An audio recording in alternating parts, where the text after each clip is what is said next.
गुरुर्ब्रह्मा गुरुर्विष्णु गुरुर्देवो महेश्वरः गुरुर्साक्षात् परब्रह्म तस्मै श्री गुरुवे नमः। तस्मै श्री गुरुवे नमः। हरिओम जी। आज हम गीता के 6ठे अध्याय का श्लोक नंबर 15 से आज चलना है। 13 और 14 को मैं हिंदी इनकी हम पढ़ लेंगे, फिर 15 से शशि आप पाठ करना, तब आगे चलेंगे। ठीक है। शुरू करने से पहले मेरी ओर से सबको नमस्कार। आगे चलते हैं। मैं 6ठे अध्याय के श्लोक नंबर 13 और 14 को एक बार हिंदी इसकी पढ़ देता हूं। लिखा है 13वें श्लोक में, काया शिर और ग्रीवा को समान और अचल धारण किए हुए, यानी कि रीढ़ की हड्डी सीधी हो, बैठने का तरीका बताया है। सिर और ग्रीवा ये तीनों अपनी पीठ को पूरा सीधा कर लें, सिर के साथ गर्दन और ये तीनों चीजें मिला करके सीधे हों, समान और अचल धारण करते हुए दृढ़ होकर अपने नासिका के अग्रभाग को देखकर, यहाँ नोज टिप के ऊपर देखना है, अन्य दिशाओं को ना देखता हुआ। आगे 14वें श्लोक में है, ब्रह्मचारी व्रते, ब्रह्मचर्य के व्रत में, यानी ईश्वर की प्रॉपर्टीज को ध्यान में रखते हुए, ब्रह्म की प्रॉपर्टीज को ध्यान में रखते हुए, ब्रह्म में अपने मन को विचरते हुए, आपका मन वहां सैर कर रहा हो, ब्रह्म में सैर कर रहा हो, ब्रह्मचर्य के व्रत में स्थित रहता हुआ, भय रहित तथा अच्छी प्रकार शांत अंतःकरण वाला और सावधान, मन को वश में करके मेरे में लगे हुए चित्त वाला, यानी कि श्री कृष्ण जी में मन को लगाना है। कैसे लगाना है? ईश्वर में मन को कैसे लगाना है, या श्री कृष्ण जी में कैसे लगेंगे? जब हम जो कुछ उन्होंने कहा है अभी तक जो हमने पढ़ा, अगर हम उन चीजों को ध्यान में रखेंगे तो हम कह सकते हैं कि हम श्री कृष्ण जी में चित्त वाले हो गए, या हमारा चित्त उनमें लग गया। उनमें लग गया का मतलब जो बात उन्होंने कही है वो हमारी समझ में आ रही है, हम उसको इम्प्लीमेंट कर रहे हैं और मेरे परायण हुआ। परायण का मतलब अब मैं ऑब्जेक्शंस नहीं उठाता, अब मैं कहता हूं कि जो बात उन्होंने कही है मैं उसको ठीक मान के चलता हूं, मुझे आचरण करना है, मेरे परायण स्थित होवे, यानी ऐसे एक्शंस हमने करने हैं। अब हम चलते हैं 15वें श्लोक के ऊपर। शशि इसको पढ़ें जरा। हाँ जी। ध्यान योग का फल, युञ्जन एवं सदात्मानं योगी नियत मानसः शांतिम निर्वाण परमां मत संस्थाम अधिगच्छति। नियत मानसः योगी एवं आत्मनम, वश में किए हुए मन वाला योगी इस प्रकार आत्मा को सदा युंजन, निरंतर मुझ परमेश्वर स्वरूप में लगाता हुआ, मत संस्थाम, निर्वाण परमाम, मुझ में रहने वाली परमानंद की पराकाष्ठा रूप शांति अधिगच्छति, शांति को प्राप्त होता है। वश में किए हुए मन वाला योगी इस प्रकार आत्मा को निरंतर मुझ परमेश्वर के स्वरूप में लगाता हुआ, मुझ में रहने वाली परमानंद की पराकाष्ठा रूप शांति को प्राप्त होता है। एंड में देखें, श्लोक के एंड में आया कि शांति को प्राप्त होता है, परम शांति को प्राप्त होता है, निर्वाण परमाम, परमानंद पराकाष्ठा वाली शांति को प्राप्त होता है। तो शांति को प्राप्त होने के लिए क्या करना है? जैसे ऊपर की बातें कही हैं उनके बारे में कहा, इस प्रकार आत्मा को निरंतर युंजन लगाता हुआ, किस में लगाने की बात हो रही है? श्री कृष्ण जी में, ईश्वर में लगाने की बात हो रही है। नियत मानस है, हिंदी में लिखा है स्वाधीन मन वाला, यानी कि उसके ऊपर कोई किसी का प्रेशर नहीं है, मेरे कहने से नहीं। आपका मन स्वाधीन कब होगा?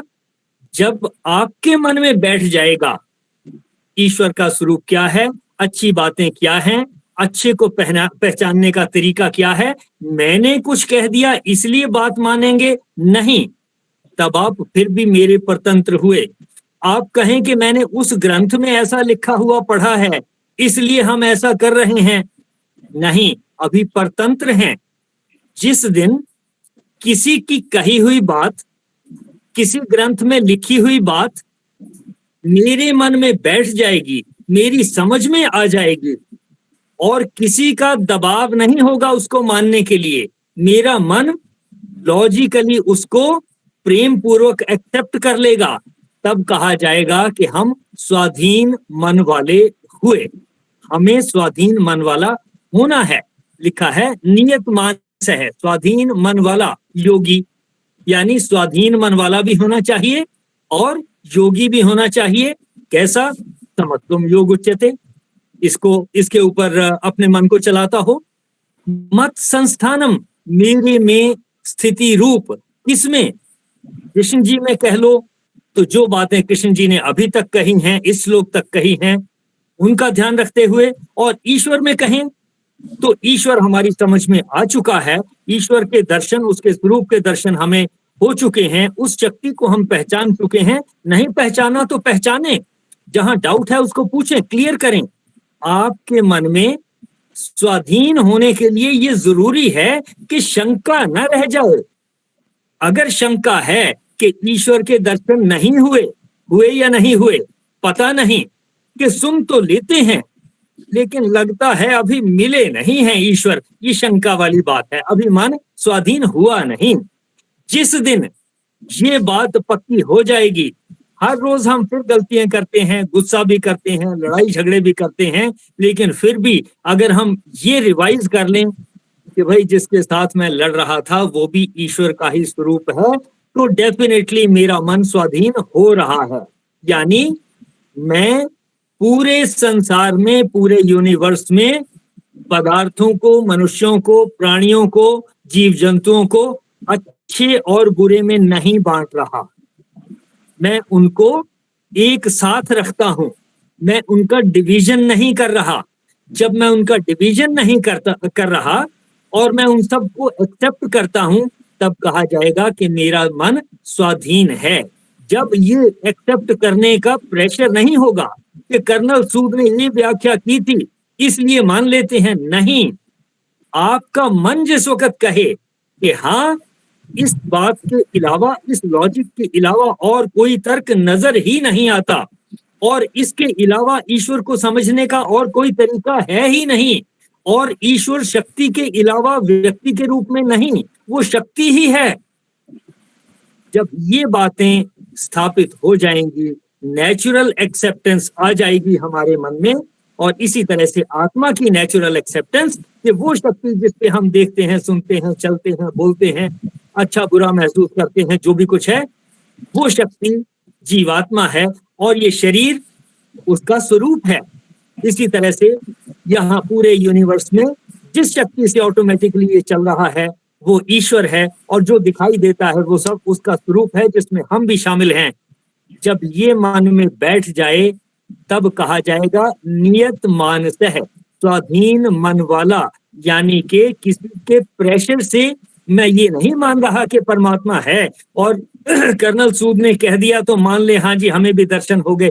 नहीं, आपका मन जब मानेगा तब आपका मन स्वतंत्र होगा, स्वाधीन होगा, और ऐसा स्वाधीन मन वाला योगी, समत्वम योग उच्यते को जिसने अपने मन में धारण कर लिया है और इसके ऊपर प्रैक्टिस करता है रोज, हर समय।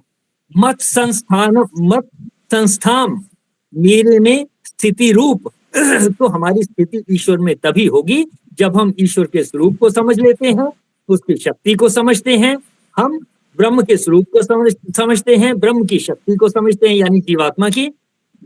तब फिर क्या है? निर्वाण परमाम शांतिम अधिगच्छति। परम निर्वाण की शांति को प्राप्त होता है कि जब हमारा शरीर छूट गया हो, यानी तब हमें कोई तकलीफ नहीं महसूस हो सकती। जब शरीर छूट गया तो बीमार नहीं हो सकते। जब शरीर छूट गया तो मेरा कोई शत्रु मुझे तंग नहीं कर सकता। जब मेरा शरीर छूट गया तो मुझे किसी की आलोचना कहाँ से सुनेगी। तब कहते हैं निर्वाण को प्राप्त हुए, परम निर्वाण को प्राप्त हुए, यानी कि शरीर छूट जाने के बाद, क्योंकि इस तरह के कोई कष्ट हमें दुख नहीं दे सकते, तंग नहीं कर सकते। क्या होता है ये तो मैं नहीं जानता, लेकिन इतना मैं जरूर जानता हूं कि तंगियां हमारे शरीर के साथ जुड़ी हैं ना, हमारी सोच के साथ जुड़ी हैं। जब शरीर छूट गया तो फिर किसी की आवाज क्या सुनेगी और कहां से तकलीफ आएगी? आएगी भी तो क्या मेरी खुराक ही नहीं है, मैं कुछ खा ही नहीं रहा हूं, कुछ पी नहीं रहा हूं, ना किसी ऑक्सीजन की जरूरत है, ना कोई ब्लैक वो हो सकता है कि मेरे अंदर ब्लैक फंगस आ गया या कोई कोरोना आ गया, ये सब नहीं हो सकते। तो उस अवस्था को कहा निर्वाण परमाम, या जिस भी तरीके से आप समझ सकें शांति को, निर्वाण परमाम शांतिम अधिगच्छति। तो बताया गया इस तरह से आत्मा को परमात्मा में लगाता हुआ और स्वाधीन मन वाला होना चाहिए, योग में उसकी स्थिति होनी चाहिए, और जो श्री कृष्ण जी ने बताया या जो ईश्वर की स्थिति है उनको समझते हुए अगर ऐसा कर लें तो ऐसा व्यक्ति परम शांति को प्राप्त होता है। देखें यहां तक किसी का कोई प्रश्न?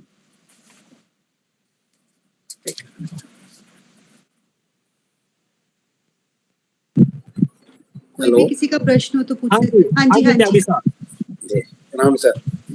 सर मैं ये कह रहा था, एक बार अभी कोई 15-20 दिन पहले, सही आदमी आशु कुसुम मैडम ने कहा था कि भाई हमारा सौभाग्य है हम कर्नल सूद साहब से बहुत लेट मिले।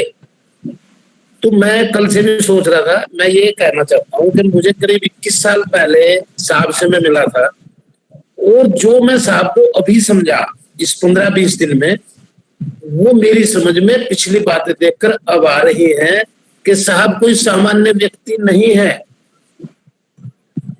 ये बातें अब समझ में आती है, क्योंकि उस समय में मैं तो ये कहता हूँ, आशु कुसुम जी के सवाल का तो ये जवाब है कि भाई जब दिन निकल जाए तब सवेरा, यानी कि जब हम अज्ञानता से ज्ञान की तरफ बढ़ जाए तभी समझ लो हमें कुछ समझ में आया। एक छोटा उदाहरण मैं देता हूँ। देखो उस समय मैं बताता हूँ एक कमांडिंग ऑफिसर की कितनी पावर है, वो मैं ज्यादा बयान नहीं कर सकता, वो सब समझते हैं। 7 किलोमीटर का एरिया था यूनिट का। साहब को एक कॉन्फ्रेंस अटेंड करनी थी बरेली में। एक मेजर साहब थे गाड़ी में, मैं उनको लेकर के और साहब के साहिब को, और वहां पे साहब के जहाँ रेजिडेंस थी वहां पे पहुंचते हैं। अब वहां से हम चलते हैं, करीब 3 किलोमीटर के बाद हमारा मेन गेट आता है, जहां से हमें बैरियर को के नीचे से निकल के आगे चलना था। तो जब सीओ साहब फर्स्ट विजिट पे बाहर निकलते हैं, हमेशा रोज एक छुट्टी के दिन छोड़ के, तो पहली सलामी सीओ साहब लेंगे, क्वार्टर गार्ड में सब अलर्ट रहती है यूनिट।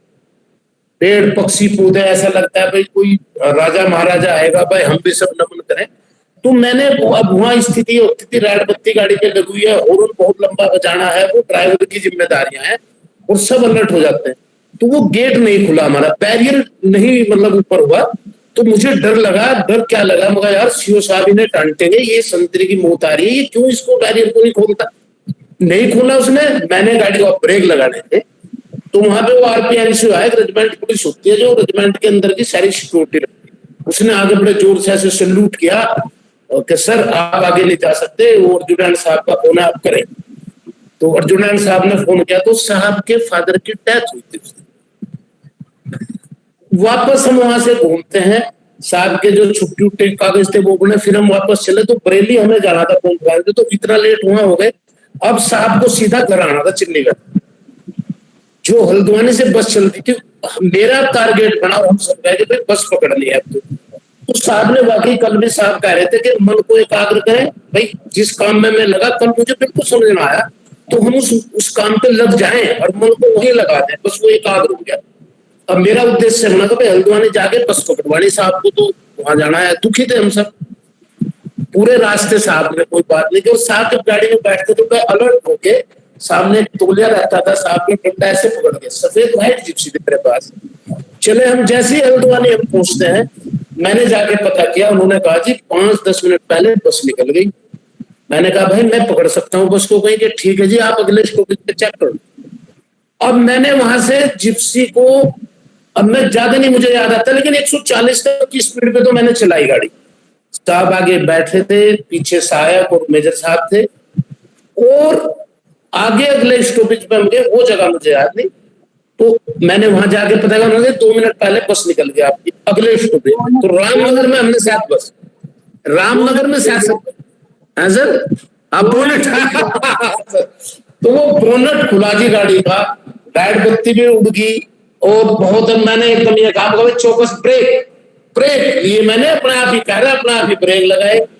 आप देखे भगवान की कृपा, मेरे से पीछे कोई गाड़ी नहीं थी, मेरे आगे भी कोई गाड़ी नहीं थी, और कम से कम ऐसा ट्रक था सर, ज्यादा नहीं दिखता था लेकिन उसमें लगे नहीं।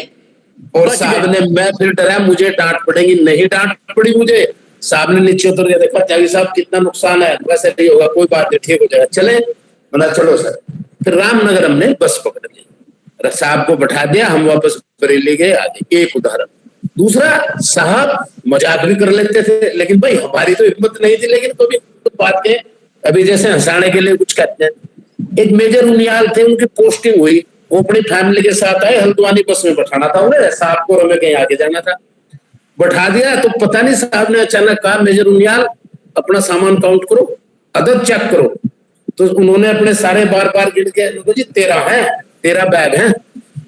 तो वो फिर नीचे आए, साहब ने कहा दोबारा चेक कर लो। मुझे जी 13 है कि नहीं, 14 है, आपकी वाइफ भी तो है। तो ऐसे भी कभी कभी। और एक ऐसा उदाहरण जो आप शायद विश्वास ना करें, हम हल्द्वानी से ऊपर की तरफ जा रहे, गांव थे, गांव पड़ते हैं, रास्ते में पहाड़ी एरिया था, किसी ने कोई कथा वथा कराई, कुछ कराया कार्यक्रम था, कढ़ी चावल का प्रसाद नीचे बैठ के ले रहे थे। वो बंदों ने हाथ दे दिया, पहाड़ी लोग जी नहीं रुको रुको भाई सीओ साहब। तो मैं क्यों, बाहर बोर्ड साहब का खुला रहता था, सीओ गाड़ी पे लिखा हुआ होता था कि सर थोड़ा प्रसाद लेना आप। मुझे विश्वास नहीं था, मैंने कहा साहब कहाँ बैठेंगे, नीचे पत्तल से बिछा देंगे।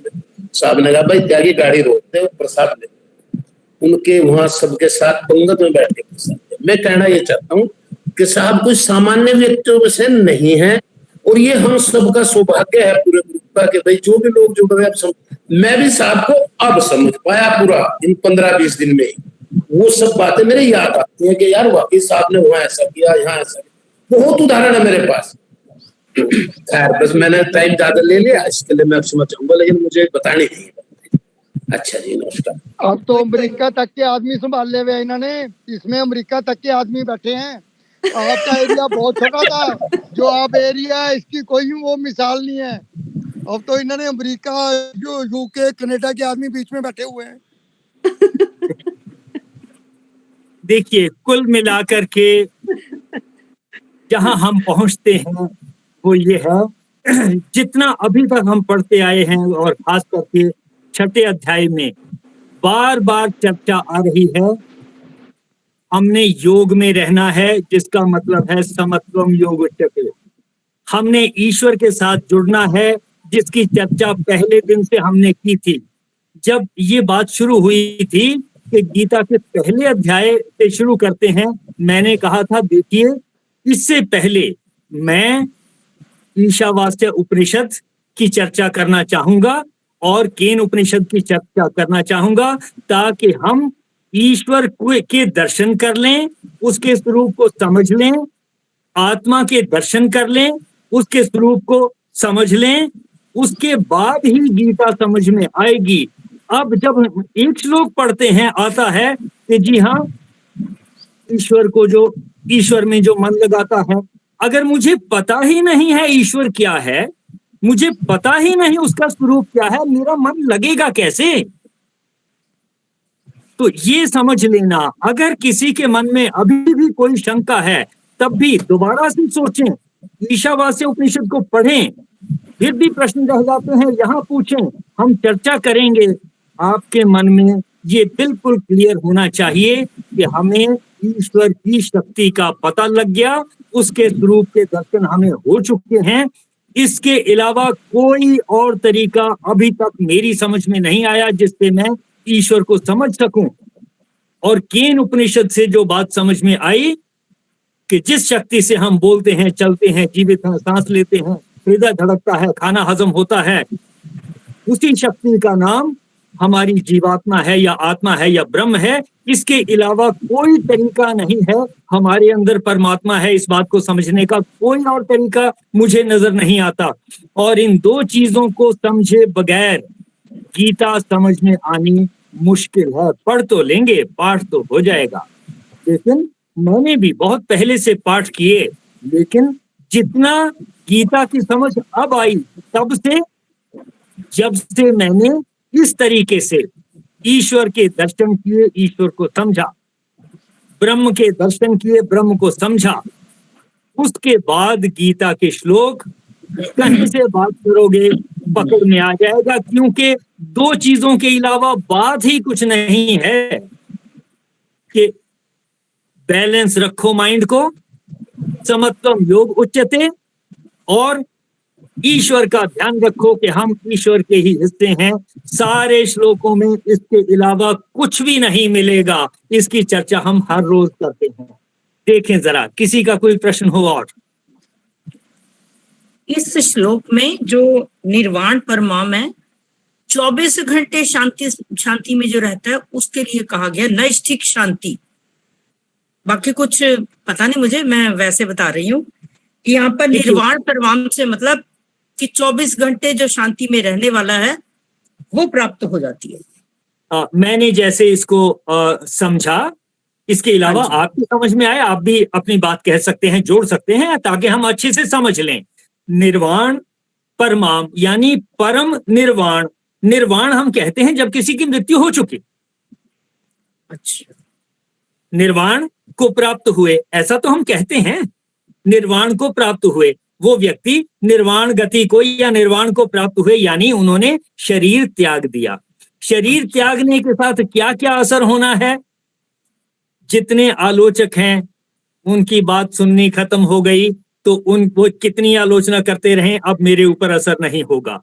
कोई मेरी प्रशंसा करता रहे तब भी मेरे ऊपर कोई असर नहीं होने वाला। किसी ने मुझे खाना दिया था या नहीं दिया था, अब कोई मेरा श्राद्ध कर दे या ना कर दे, जब शरीर ही नहीं है तो फिर कष्ट किस चीज का होना है? यानी कि जब शरीर छूट गया तब ना तो रहने खाने पीने का कोई कष्ट है, ना किसी ने कोई आलोचना कर दी उसका कोई कष्ट है, ना कोई शत्रु है। वो भी तो क्या बिगाड़ेगा?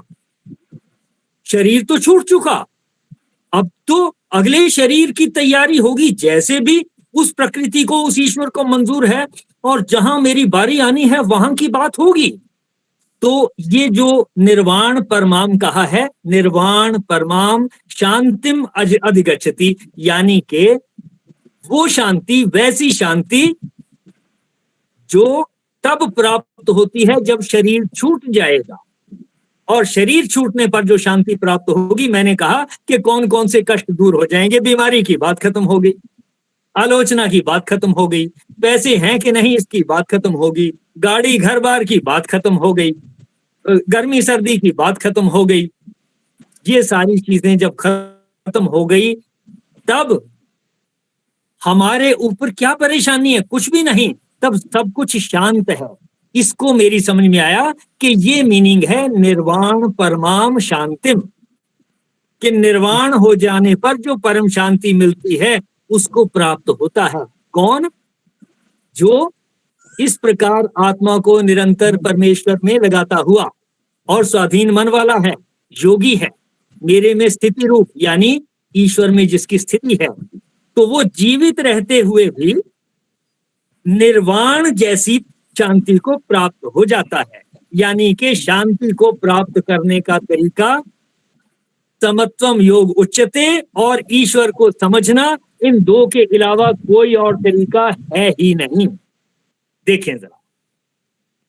सब विषय, हाँ जी, हाँ जी। सुनते हैं? हाँ। विषय के अनुकूल मैं ये जानना चाहता था, पिछले 2-3 दिन पहले एक ना ईसाई मत के धर्म प्रचारक जो मेरे पास आए थे मेरे से मिलने, उनसे मेरी 3 घंटे इस विषय को लेकर के चर्चा हुई थी, जीव के विषय में लेकर के। तो वो ना गरुड़ पुराण की बड़ी, उनके पास में वेद भी थे, उपनिषद भी थे और पुराण भी थे। तो ना जीव के संबंध में ना पुराणों में जो कहा गया है कि ये ऐसे जाएगा, ऐसे निकलेगा, ऐसे भटकेगा और फिर वहां डाला जाएगा, वहां डाला जाएगा, और फिर वहां आगे पुराणों में लिखा गया है कि इसको फिर 64 योजन दौड़ करके फिर वहां सालमी का वृक्ष मिलेगा, फिर वहां बैतरणी नदी मिलेगी। ये सब क्या है? क्योंकि ना मैं वेदों और आपको सुनने के बाद में तो फिर वो चीज दिमाग में मेरे रुक नहीं पाती, वो समझ में नहीं आती। और उपनिषदों को भी पढ़ने के बाद, और गीता में बिल्कुल क्लियर है, एक सूत्र है बृहदारण्यक सूत्र, जिसको मैंने पूरा पढ़ा है, उसको उसमें भी समझ में नहीं आता। फिर पुराणों के विषय में आपका क्या है, कैसे कहेंगे इसको, क्या समझाएंगे?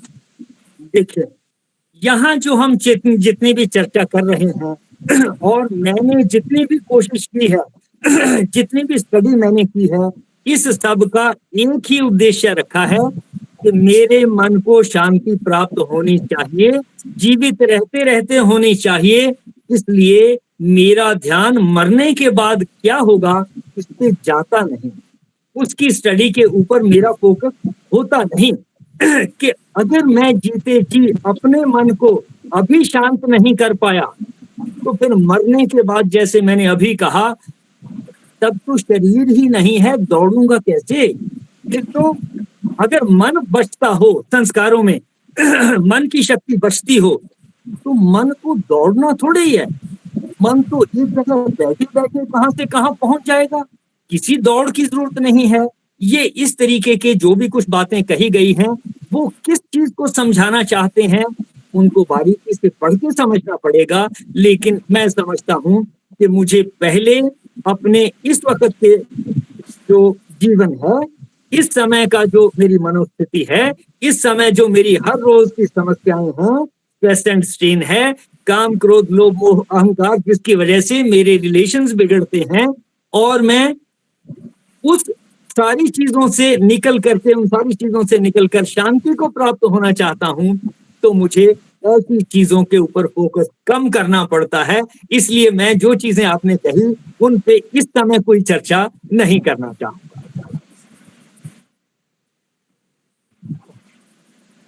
सर, एक बात और जानना चाह रही थी मेरे ऐसे दिमाग में कि मान लो किसी को कोई बॉडीली तकलीफ, पेन है, कुछ है, तो फिर मन शांत कैसे, उस वक्त मन की शांति मिलेगी? उसको तो पेन हो रहा है, मान लो कहीं पेन हो रहा है, एक्यूट पेन है, तो मन को शांति कैसे मिलेगी? मैं आपकी बात से बिल्कुल सहमत हूँ, आपकी बात बिल्कुल ठीक है। है तो ध्यान वहीं जाता है, कोई भी बीमारी आती है बार बार ध्यान वहीं जाता है। लेकिन फिर भी अगर हम फोकस करें, आज के दिन में देखें कि जब हम खबरें सुनते हैं तो सारा कुछ नजर आता है कि भाई सब गए, सब खत्म होने वाला है, कोरोना ही कोरोना। और जब प्रैक्टिकली सोचते हैं पता लगता है, जब बात करते हैं। सर एक सेकंड, त्यागी सर आप म्यूट कर लें, आपका अनम्यूट रह गया। क्या करो, कम है कैसे? मैं भी कमरा आ गई थी क्या? त्यागी सर आप म्यूट कर लें, और मुझे हो जा त्यागी साहब म्यूट करना जरा, बस की गलती नहीं है वो। ठीक है सर, बोलिए। हो गया? हाँ, तो किस चीज की बात कर रहे थे हम कि अगर हम बीमार हैं, आज के दिन में भी बहुत मैसेज ऐसे आते हैं कि खबरें देखना बंद करो, अखबार पढ़ना बंद करो, कि कोरोना की बीमारी से तो 2 करोड़ लोग मरे या बीमार हुए या तंगी काट रहे हैं, लेकिन खबरों से 138 करोड़ सारे के सारे मानसिक परेशानी से परेशान हो रहे हैं। इसके साथ कि हम सच्चाई को जाने, बीमारी को जाने, ये भी जरूरी है। और हम ये जानते हैं, जिस चीज को, जिस पहाड़े को हम हर रोज रखते हैं, रिपीट करते हैं, वो मन में बैठ जाता है। 1 दूनी दूनी 2 दूनी 4 बचपन में पढ़ा था, अब सोचते नहीं, अब सब कुछ याद है। ऐसे ही नेगेटिव खबरों को जब बार बार देखते रहेंगे मन में बैठ जाएंगी, बीमारी मन में आ जाएगी, तंगी होगी। और इसी तरह से अगर किसी के ऊपर बीमारी भी है, उसकी भी अगर पॉजिटिव सोच है, एक एग्जाम्पल मैं अपना दूंगा, हालांकि व्यक्तिगत एग्जाम्पल कम देने चाहिए, लेकिन एक एग्जाम्पल मैं दूंगा जो इससे रिलेटेड है, बीमारी से रिलेटेड है। मैं बठिंडा में होता था, वहां हॉकी खेलता था मैं, तो मुझे खांसी आनी शुरू हो गई। खांसी के लिए हॉस्पिटल गया, डॉक्टरों ने दवाई दे दी, एंटीबायोटिक्स दे दिए, खांसी ठीक नहीं हुई। उन्होंने कुछ इंजेक्शन दे दिए, लगवा लिए, खांसी ठीक नहीं हुई। इस तरह से करते करते जो जो उन्होंने दवाइयां दी वो सारी की सारी दवाइयां ले ली, खांसी ठीक नहीं हुई। अब डॉक्टर ने लिखा कि एक्सरे करवाओ। एक्सरे करवाया चेस्ट का, पीए व्यू जिसको भी कहते हैं, कोई डॉक्टर होंगे ज्यादा समझते होंगे, कि फेफड़ों का एक्सरे कराया गया।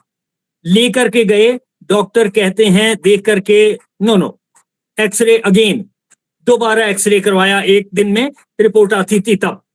और वो एक्सरे होने के बाद फिर डॉक्टर के पास फिर लेकर के गया, कहता है no X-ray and get wet film, कि अभी एक्सरे कराओ, अभी गीली गीली फिल्म लेकर के आओ। वो करवाया, और ये बठिंडा की बात है, और मैं लेकर के चला गया। तो वहां पर उन्होंने उसको देख करके एक क्वेश्चन मार्क लगाया और लिखा मैलिग्नेंसी, यानी कैंसर। मुझे मीनिंग नहीं पता था मैलिग्नेंसी का क्या होता है।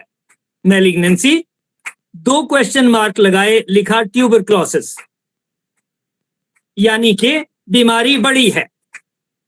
और उन्होंने उसी दिन से एंटी ट्यूबरक्लोसिस की ट्रीटमेंट शुरू कर दी। साथ में लिख दिया पुणे जाएंगे, वहां पे कार्डियोथोरेसिस सेंटर है, उसका नाम कुछ अभी बदल गया है, कि वहां पर जितने टीबी के मरीज होते हैं उनकी ट्रीटमेंट वहां होती है, 6 महीने या 4 महीने चलती है। वहां भेज दिया गया। जब मैं गया तो मैं जो मिलिट्री के एग्जाम होते हैं उनकी किताबें साथ लेकर के गया। बीमारी बड़ी थी, लेकिन मैं अपनी किताबें साथ लेकर के गया कि वहां तैयारी करूंगा। मुझे बीमारी की फिक्र नहीं थी, मुझे तैयारी की फिक्र थी कि मेरे ये पेपर अभी पास होने हैं, 4 महीने के बाद एग्जाम आने हैं, तो मुझे तैयारी करनी है। स्पेशली ये मिलिट्री लॉ का सब्जेक्ट है या फलाना सब्जेक्ट है। मैंने ऑनलाइन के लिए जो भी होते थे उनसे वो ले लिए, ऑनलाइन नहीं कहते थे उसको, लेकिन जिसको कहते हैं कि भाई रिमोट एजुकेशन के हिसाब से मैंने सब्सक्रिप्शन ले ली। मेरे पास वहीं पर आंसर आते थे, क्वेश्चन आते थे, मैं बना के भेजता था। 1 महीने में एक सब्जेक्ट पढ़ता था, वहां जाके ट्रीटमेंट शुरू हो गई। एक दिन इंजेक्शन यहाँ, अगले दिन यहाँ, तीसरे दिन नीचे पीछे बटक्स में, एक साइड, चौथी साइड, ये 4 जगह, ऐसे करते हुए 60 दिन इंजेक्शन लगे। इस दौरान एक मैसेज आ गया बीच में कि हमारे फादर को हार्ट अटैक हुआ है। मैं पुणे में, उनको पता भी नहीं था, लेकिन मैंने वहां कहा कि जी अब जब मैं जाऊंगा मुझे छुट्टी दे दो। उन्होंने छुट्टी दे दी कि अच्छा भी फादर को हार्ट अटैक है, तो छुट्टी मिल गई पुणे से अंबाला आने के लिए। अब छुट्टी मिल गई, इंजेक्शन कैसे लगेंगे, तो उन्होंने बताया कि इस तरीके से करके इंजेक्शन लगा लेने हैं। तो शायद मैंने रास्ते में अपने आप भी इंजेक्शन लगाया। बीमारी की फिक्र नहीं थी, बीमारी जो थी बड़ी थी, इसमें कोई डाउट नहीं था, लेकिन फिक्र कि अभी फादर से मिलना है। फादर के पास आकर के मिला hospital, civil hospital Ambala city में, तो कहने लगे अच्छा मुझे देखने आए हो। यानी कि उनमें, उनके मन में था कि अब मेरी जीवन खत्म होने वाला है, हालांकि उसके बहुत साल तक जीवित रहे वो, कि मैं तो खत्म होने वाला हूं, ये देखने आया है। मैंने कहा नहीं मैं तो छुट्टी आया हूं। ऐसी बात करके उसके बाद मैं, जो भी मेरे पास 2-3 दिन की छुट्टी थी, मैं वापस चला गया, वहां पर पढ़ता रहा। बीमारी बड़ी थी, सीरियस था, सब लोग बीमारी की ही बात करते थे, लेकिन मैं अपने जो भी मेरा रूम मिला हुआ था, मैं वहां पे स्टडी करता था। वहीं पे कहा गया कि जी ये दवाइयां लोगे तो इसके साथ आपको 6 अंडे रोज खाने हैं। अब कहते हैं तो खाने हैं कि नहीं तो साइड इफेक्ट ज्यादा होंगे। 6 अंडे हर रोज खाने शुरू हुए। जब थोड़े दिन के बाद थक गया कि भाई 6 अंडे खाने मुश्किल हैं, उन्होंने कहा तो फिर थोड़ा मीट खाना पड़ेगा, मछली और मांस खाना पड़ेगा। मैंने कहा अगर दवाई की बात है तो वो भी खाना पड़ेगा, वो भी वहां शुरू किया, कोई दिक्कत नहीं। तो ये सारी अवस्थाओं को देखते हुए अगर मैं घबरा जाऊं बीमारी की वजह से तो परेशानी हो जाएगी। दूसरे जो इसी तरह के जो लोग थे वो कहते थे भाई हमारे कागजों में टीबी मत लिखो, उनको परेशानी थी कि कागजों में टीबी लिख दिया जाएगा, उनको परेशानी थी इस तरीके की। मैं कहता था देखिए मैं बीमार हूं, आप डॉक्टर हैं, आपकी जिम्मेवारी है, आप जानते हैं। ऑपरेशन की बात करते थे, मैंने कहा ऑपरेशन करना है ऑपरेशन कर दो, ठीक करना आपकी जिम्मेवारी है। मुझे किसी किस्म की फिक्र नहीं थी। जो आपने बीमारी की बात की कि बीमारी की अवस्था में भी अगर मनोस्थिति ठीक है, आपका फोकस है कि मैंने ये काम और करने हैं, और ये भी पता लग जाए कि अब तो 2 महीने का ही टाइम रह गया, इसके बाद जीवन लीला समाप्त है, तब भी अगर मनोस्थिति है कि मेरे ये काम पेंडिंग है, ये मैं तो नहीं कर सकता लेकिन उससे करवा लूं, पीड़ा ज्यादा होगी तो डॉक्टर पेन किलर भी देगा, जरूरत पड़ेगी तो वो ऑपरेशन भी करेंगे, जरूरत पड़ेगी तो ऑक्सीजन भी लगाएंगे, जरूरत पड़ेगी तो कोई और तरीके से भी कुछ ना कुछ करेंगे। यानी डॉक्टर अपनी पूरी हिम्मत करेंगे। अगर मुझे तकलीफ है तो पेन किलर से भी मेरी पेन को दूर करेंगे। मेरी मानसिक स्थिति अगर ठीक है तो डेफिनेटली मैं समभाव में रह सकता हूं। और वहां से आने के बाद फिर मेरे सारे के सारे एग्जाम पास हो गए। अब वो जो परिस्थितियां थी तब मेरी समझ में आई कि कुदरत ने वो परिस्थितियां पैदा करी कि जब मुझे स्टडी का एक दिन में 2 घंटे या घंटा निकालना भी मुश्किल होता था, मुझे 3 या 4 महीने मिल गए प्रेपरेशन के, जहां मैंने जाकर के प्रेपरेशंस की, उनके बेस पे अगला रैंक मिल गया। अदरवाइज मैं मेजर के रैंक में रिटायर होता, लेफ्टिनेंट कर्नल के रैंक के लिए जो है या कैप्टन में होता तो मेजर सब्सटेंटिव मेजर बना फिर मैं, उसके बाद अगला रैंक भी मिला, अगला भी मिला। जो बात आपने कही कि बीमारी आती है तब कैसे मनोस्थिति को संभाव में रखा जाए, कष्ट हैं। और मैंने आपको एक एग्जाम्पल दिया, ऐसे बहुत सारे एग्जाम्पल आपको मिल जाएंगे। अगर हमारी मनोस्थिति ठीक है और हम ये सोचते हैं अच्छा 2 ही महीने बचे हैं, ये जरूरी काम है, अभी इंश्योरेंस का काम पेंडिंग है ये कर दें, अभी जो है मुझे अपनी वसीयत करवानी है वो कर दूं, और ये चीजें पेंडिंग पड़ी हुई हैं इनके काम कर दूं, और भी जो जहां कहीं पेंडिंग हो बुला करके पूछ लें उनको कंप्लीट कर लें। अगर फोकस उन पे है तो डेफिनेटली हम समभाव में रह सकते हैं, और समभाव में रहना हमें बीमारी से बाहर निकालता है। वहां रहते रहते मैंने होम्योपैथिक डॉक्टर को भी कंसल्ट किया, उनसे दवाइयां सीखी, पूछी, तो पहले वहां था जहां से मैंने होम्योपैथिक बातें सीखी, दवाइयों को सीखा, और आते हुए डॉक्टर से कहा कि डॉक्टर साहब आप जो है वो लिखते नहीं है दवाइयां कौन सी हैं। मैंने कहा डॉक्टर साहब अब मैं जा रहा हूं इसलिए आपसे तो दवाई लेने नहीं आ पाऊंगा, अगर आप लिख दें तो मैं बठिंडा जाऊंगा, हो सकता है वहां से आपके लिखे हुए से मदद मिल जाए आगे डॉक्टर्स को कि मुझे आगे कौन सी दवाई देनी है। उन्होंने लिख दिया। वहां से मेरे मन में जिज्ञासा हुई कि हाँ मुझे ये भी पढ़ना चाहिए। तो तब से ये 88 89 की बात कर रहा हूं मैं, 87 88 के आसपास की बात कर रहा हूं, तो तब से इतने साल हो गए।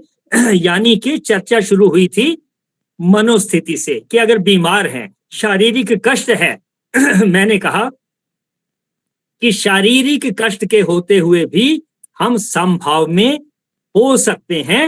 हिम्मत रखनी है, हमें स्वाधीन करना है अपने मन को। देखें जरा कहां तक मैं आपके सवाल का जवाब दे पाया। ठीक है सर सर। बहुत बहुत बहुत अच्छा, thank you so much. Sir इसमें ना एक एग्जाम्पल ऐड करूंगी जो मेरे को बहुत अच्छा लगता है कि किसी ने दिया था कि जैसे जैसे जब हम जमीन पे होते हैं ना तो हमें खड्डे बहुत बड़े बड़े दिखाई देते हैं, और जैसे जैसे हम ऊपर उठते जाते हैं वो खड्डे मतलब एक टाइम ऐसा भी आता है दिखने बंद हो जाते हैं। तो ऐसे ही हम जितना जितना अपना ध्यान हमारा परमात्मा से जुड़ता जाएगा ना तो उतनी ही हमें ये जो प्रॉब्लम्स हैं, इवन शारीरिक प्रॉब्लम्स भी, वो फिर महसूस नहीं होती तो हैं, लेकिन बहुत लोगों को देखा है उनको बहुत बहुत प्रॉब्लम्स के अंदर भी वो कराते नहीं है, मन पे नहीं लगती है उनके। देखिए अगर मैं ये डिसाइड कर लूं, मेरे मन में ये घर कर जाए कि जिस दिन शरीर छूटेगा दिक्कत क्या है, फिर सारी परेशानियां ही दीन दुनिया की खत्म हो जाएंगी, उससे घबराना किस बात का। अगर ये एक बात मेरे मन में आ जाए, बजाय इसके कि मैं सोचूं मरने के बाद क्या होगा, मर गया तो क्या होगा, मर गया तो नरक में जाऊंगा फिर क्या होगा, वहां तेल के कढ़ाई में, उबलते हुए कढ़ाई में डालेंगे, अरे शरीर तो है नहीं, कौन से कढ़ाई में डाल देंगे। तो अगर मेरी सोच अलग है कि भाई जीते जी ही है ये तंगियां, इनको यहां संभलना है, और जिस दिन मृत्यु आ गई उस दिन तो ठीक है, बात खत्म हो गई, सारी चिंताएं ही खत्म हो जाएंगी, फिर लेक्चर भी नहीं देना पड़ेगा फिर सर ये ना कहो, लेक्चर देना तो आपका फेवरेट काम है, वो तो आपको भी देते रहना है। और सर आपका फेवरेट लेक्चर देना है और हमारा फेवरेट काम है सुनना, इसलिए इससे तो छुटकारा मत लो आप।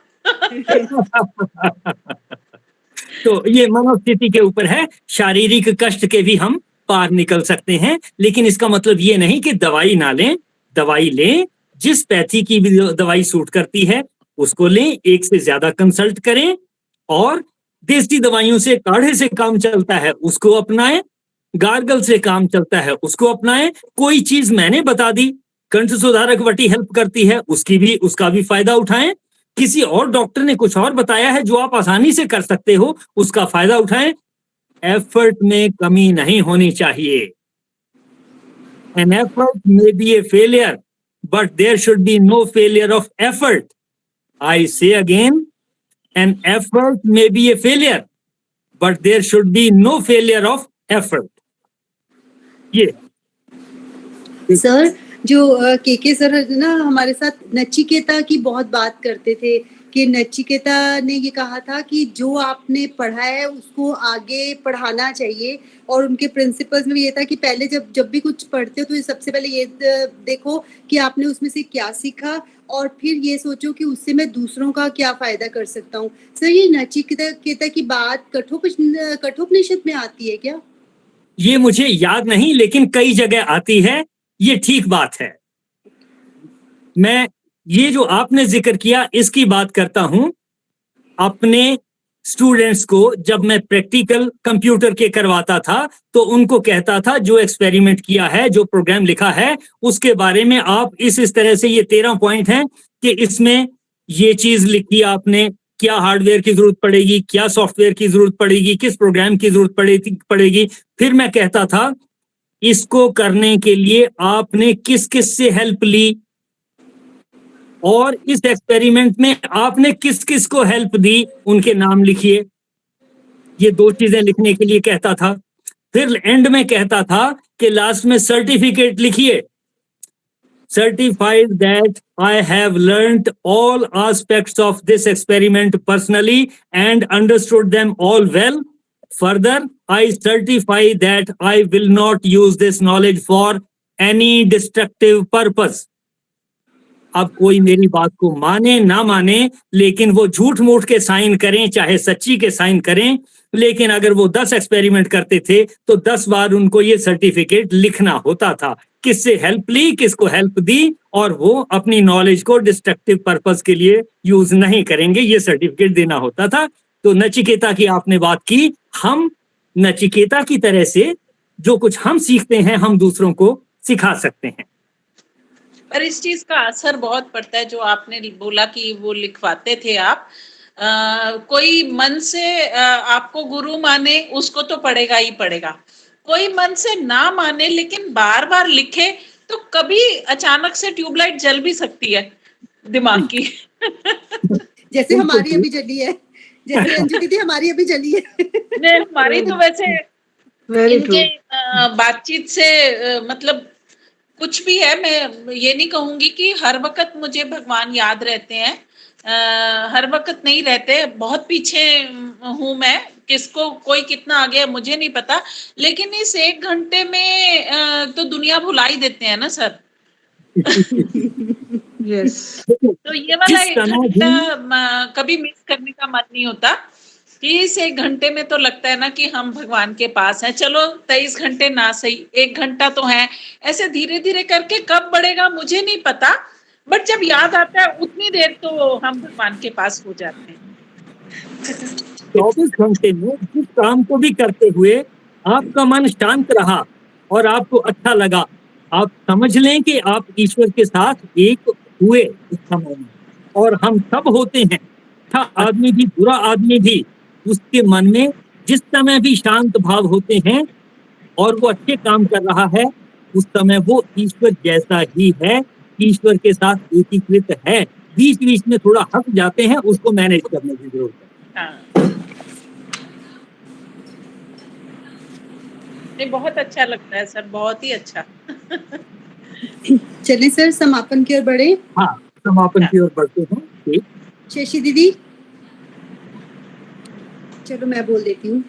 सर्वे भवन्तु सुखिनः, सर्वे सन्तु निरामया, सर्वे भद्राणि पश्यन्तु, मा कश्चित् दुःख भाग् भवेत्, मा कश्चित् दुःख भाग् भवेत्।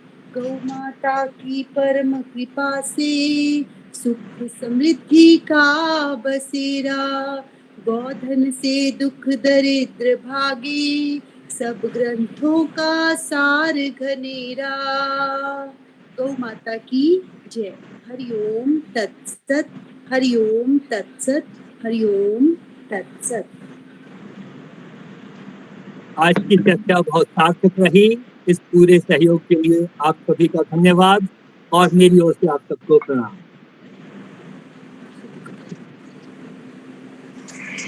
बत्रा सर। हाँ, आज तो कनाडा से हैं। कुसुम जी ने ठीक है,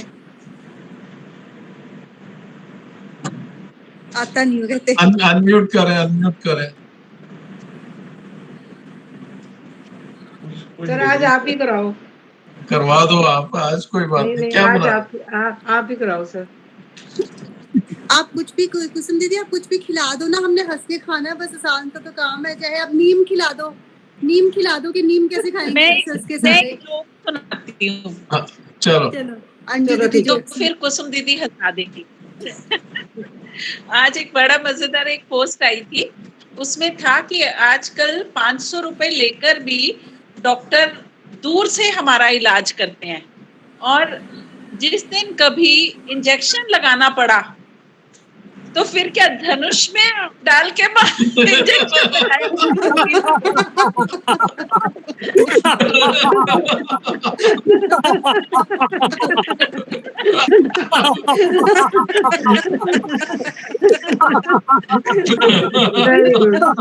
वेरी